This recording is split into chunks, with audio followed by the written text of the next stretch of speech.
There's a guy named Patrick, 58 years old, 7 years from retirement, and by every metric his financial advisor has shown him, he is in great shape. His 401k statement says $1,240,000. His advisor ran the projections. At 7% average annual returns, Patrick retires at 65 with somewhere between $1.8 and $2 million. His advisor printed the chart. Patrick framed it. His wife cried a little. They booked a trip to Portugal to celebrate being, quote, on track. Here's what Patrick does not know. He has never actually had $1,240,000. He has never had $1.8 million. The number on that statement is not his money.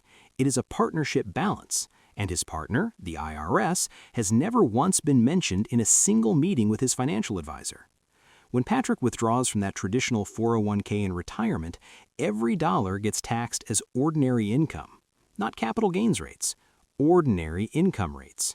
If Patrick withdraws $80,000 a year to live on, a modest retirement by most standards, he will owe federal income tax on every single dollar.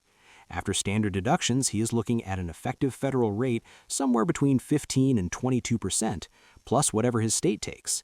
On $80,000 of withdrawals, he might keep $62,000 to $66,000, which means to actually live on $80,000, he needs to withdraw closer to $100,000 a year.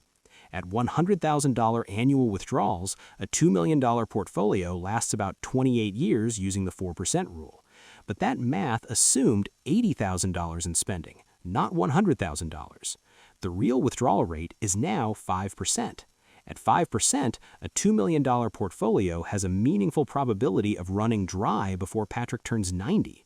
The chart his advisor printed was built on assumptions that quietly excluded the single largest expense Patrick will face in retirement.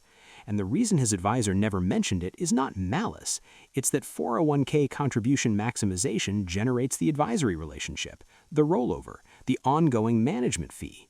The tax conversation is complicated and doesn't generate a transaction. This is what I want to walk you through today. There is a gap, a specific, calculable, devastating gap between the number on your retirement account statement and the number you will actually be able to spend.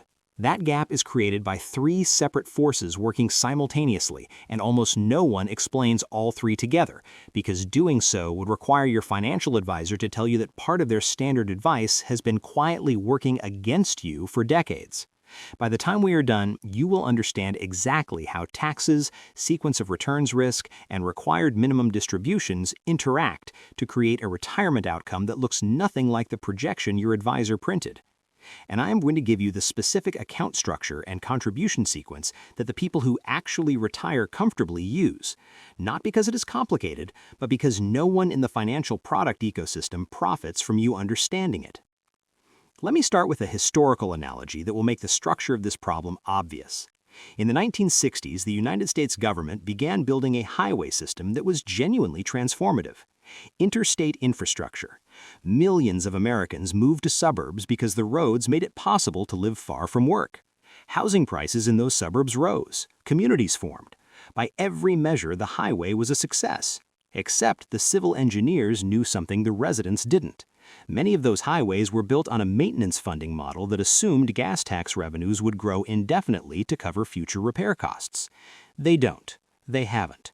And now, 60 years later, the American Society of Civil Engineers estimates the U.S. has a $1.2 trillion infrastructure backlog. The bridges and roads work fine right now. The math on keeping them working has been quietly broken since they were built. You are driving on infrastructure that feels solid, but has a hidden liability growing underneath it every single year. Your traditional 401k works exactly the same way. It feels solid. The number goes up. Your employer matches contributions. You get a tax deduction today, which feels like winning. But the liability, the taxes owed on every dollar you've ever contributed and every dollar of growth, has been accumulating underneath that account since the day you opened it. And it is going to come due at precisely the moment when you are least positioned to absorb a large, unpredictable expense: retirement. Let me give you the numbers that reframe the entire conversation. The average effective tax rate for retirees withdrawing from traditional 401ks and IRAs, when you factor in federal income tax, state income tax in most states, and the effect of those withdrawals on Social Security taxation, is somewhere between 20 and 30% on marginal dollars. Some households hit higher. Now apply that to a $1.5 million traditional 401k balance. The gross number is $1.5 million. The after-tax number, what you can actually spend over the course of retirement, is somewhere between $1.05 million and $1.2 million. You have been watching a number grow for 30 years that overstates your spendable wealth by 25 to 40%. The projection your advisor showed you, the one where you retire comfortably on $1.5 million, was built using the gross number. The retirement you actually fund will be built using the net number. No one told you this was the math you needed to be running. Let's talk about why. Here's how the traditional 401k was sold to the American public, because understanding the sales pitch helps you understand the product's actual design. In 1978, Congress added Section 401k to the tax code. The original intent was to let executives supplement existing pension plans with additional tax-deferred savings. Within a few years, corporations realized something extraordinary. If they pushed employees into self-directed 401k accounts, they could eliminate the pension obligation entirely. The pension is a defined benefit. The company promises you a specific income in retirement, regardless of market performance. The 401k is a defined contribution. The company promises only to put money in. What happens after that is your problem. Between 1983 and 2016, the share of private sector workers with pensions fell from 62% to 17%. The 401k didn't supplement the pension, it replaced it, and the replacement was sold to the American public using a specific psychological frame. You get a tax break today. Look at this deduction. Look at your taxable income go down. What the frame did not highlight, what it was structurally designed not to highlight, is that the tax break today is a tax deferral, not a tax elimination. You are not avoiding taxes, you are scheduling them for later, at rates you cannot predict, at a time when your income sources and filing situation will be fundamentally different, in an environment where tax rates may be higher than they are now. The government gave you a gift that contains a liability, and then the financial services industry built an entire distribution model, advisors, rollovers, account management fees, around that gift. Their revenues depend on you maximizing contributions to accounts that will generate taxable events for decades. They are not incentivized to tell you when a different account structure would serve you better. Now let's talk about the second force that the projection your advisor showed you almost certainly underweights: sequence of returns risk. And this one is particularly brutal because it can take a mathematically sound retirement plan and produce a catastrophic outcome without anything going wrong in the traditional sense. Here's how it works.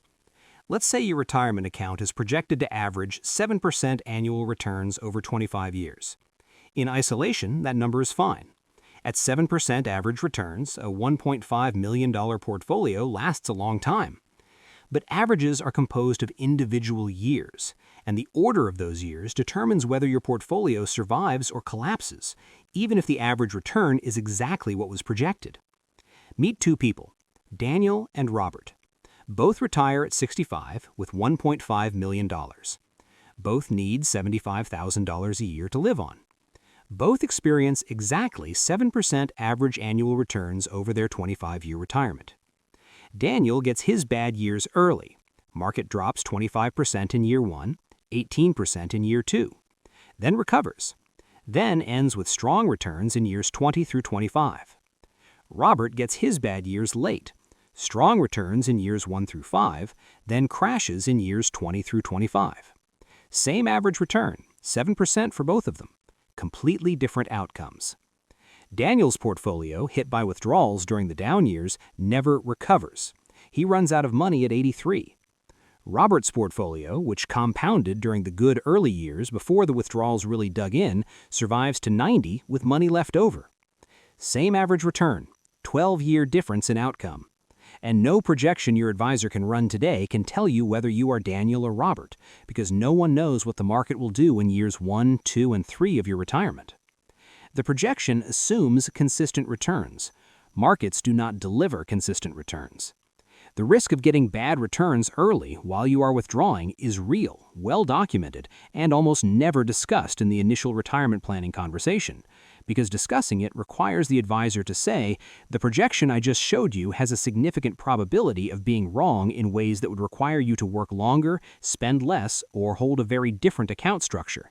That is not a sentence that generates a comfortable client relationship or assigned account agreement. Here is the third force, and this is the one that catches people completely off guard because it has a name that sounds like bureaucratic housekeeping. Required Minimum Distributions, RMDs. Starting at age 73, the IRS requires you to withdraw a specific percentage of your traditional 401k and IRA balance every single year, whether you need the money or not. The percentage starts around 3.6% and increases as you age, reaching over 5% in your early 80s. Why does this matter? Because it destroys one of the most powerful tools a retiree has, the ability to control their taxable income. Here's how the problem unfolds. Say Patrick retires at 65 with $2 million in a traditional 401k. For the first 8 years, he manages his withdrawals carefully, taking exactly what he needs, keeping his taxable income in a manageable bracket. He feels in control. Then he turns 73. The IRS calculates his RMD on his $2.4 million balance because it kept growing while he was taking modest withdrawals. His required distribution is now approximately $87,000. He only needs $60,000 to live on, but he has to take $87,000. That $87,000 is fully taxable. It potentially pushes him into a higher bracket. It may cause more of his Social Security benefits to become taxable, because yes, if your income exceeds certain thresholds, up to 85% of your Social Security is subject to federal income tax. It may trigger the Medicare IRMAA surcharge, which raises his Medicare premiums based on income from 2 years prior. Patrick is being forced to take taxable income he doesn't need, at rates he can't control, with cascading consequences he never saw in any projection. This is not a hypothetical. This is the current experience of millions of retirees who maximized traditional 401k contributions exactly as advised and now are navigating a tax situation that is materially worse than they anticipated. The vehicle that was sold to them as the responsible choice has become the source of the problem. So what do you actually do about it? Here is the framework, not the framework for maximizing a single account type, the framework for building a tax-efficient retirement income structure that gives you control over what you pay and when you pay it. Step 1. Understand the 3 tax buckets and build all 3 intentionally. Bucket 1 is taxable accounts, regular brokerage accounts. You pay taxes on dividends and capital gains annually, but long-term capital gains are taxed at 0%, 15%, or 20% depending on income, significantly lower than ordinary income rates. Bucket 2 is tax-deferred accounts, traditional 401ks and IRAs. You defer taxes now and pay ordinary income rates later. Every dollar in this bucket has a tax liability attached. Bucket 3 is tax-free accounts, Roth 401ks and Roth IRAs. You pay taxes now, and withdrawals in retirement are completely tax-free. No RMDs, no ordinary income rates, no effect on Social Security taxation. The optimal retirement strategy is not to maximize contributions to Bucket 2 and call it done. The optimal strategy is to build all 3 buckets deliberately so that in retirement you can choose which bucket to pull from based on your tax situation each year. Need a big expense? Pull from the Roth, 0 tax.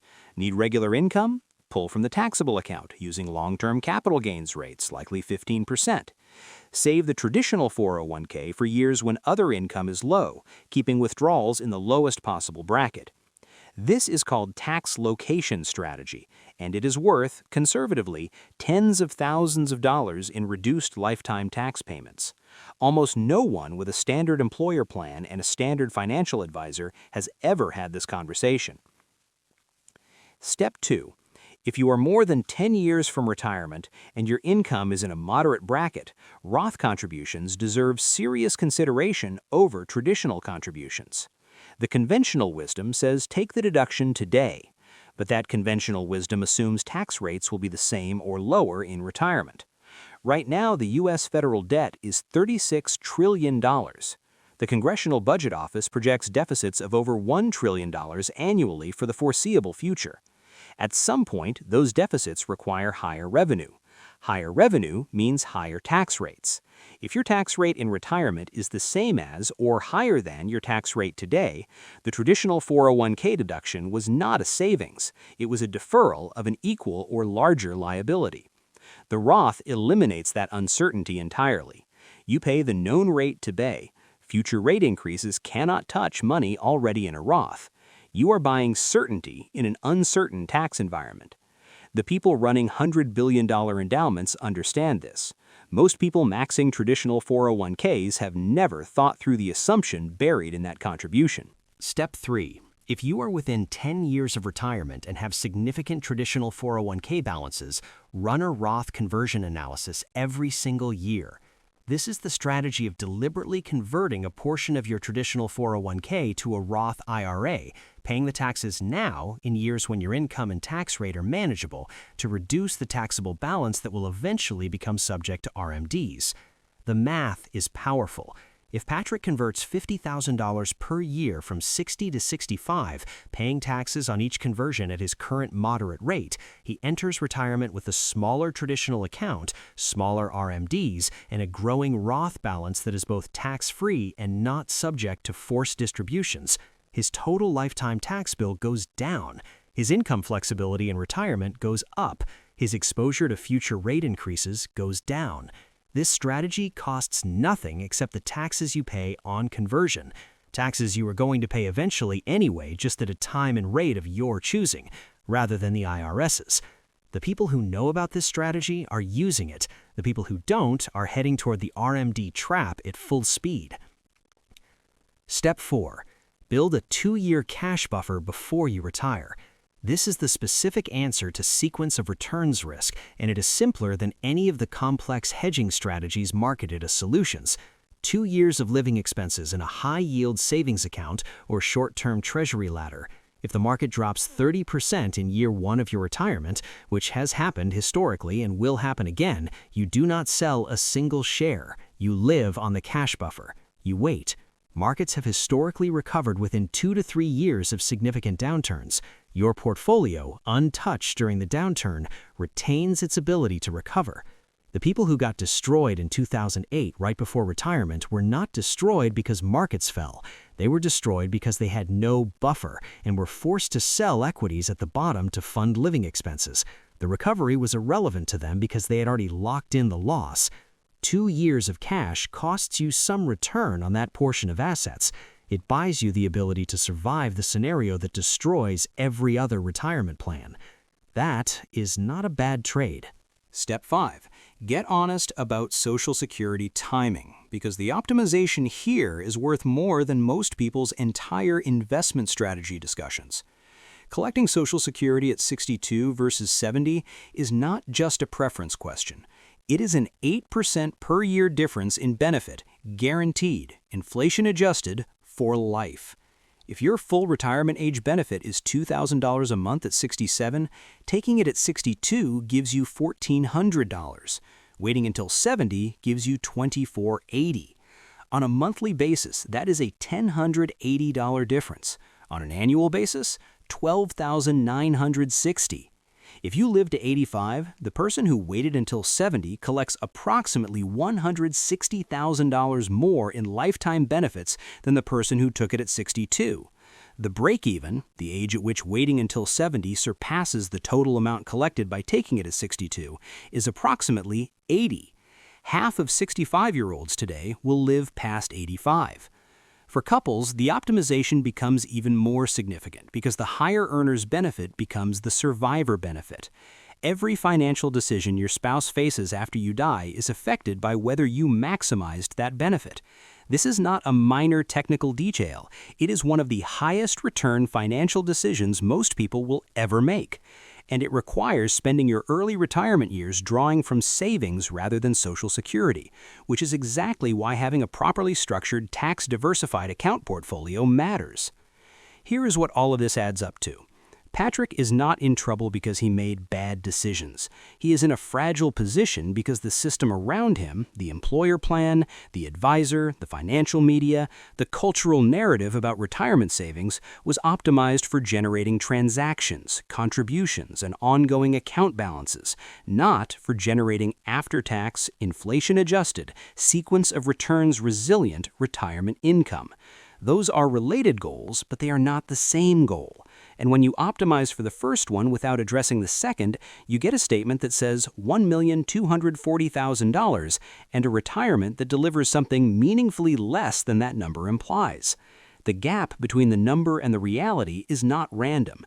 It is a predictable consequence of ignoring taxes, ignoring distribution order, and ignoring the difference between accumulation strategy and decumulation strategy.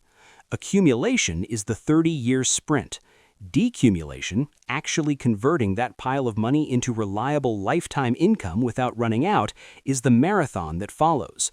Almost all the financial advice available to regular people is about the sprint. Almost none of it is about the marathon.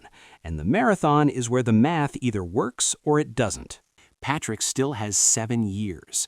That is enough time to execute partial Roth conversions, build his cash buffer, optimize his Social Security timing, and restructure his contribution strategy across account types. 7 years of intentional, tax-aware positioning could close most of the gap between the number on his statements and the retirement he actually needs to fund. The question is not whether the math is available, it is whether anyone in his life is incentivized to show it to him before it is too late to act on it. That is what this channel is for. Hit subscribe if this reframed something you thought you understood. Drop a comment with what percentage of your retirement savings are in traditional tax-deferred accounts versus Roth accounts. That ratio, right now today, is the single most important number most people are not tracking. And knowing it is the first move in a game most people don't realize they're already playing.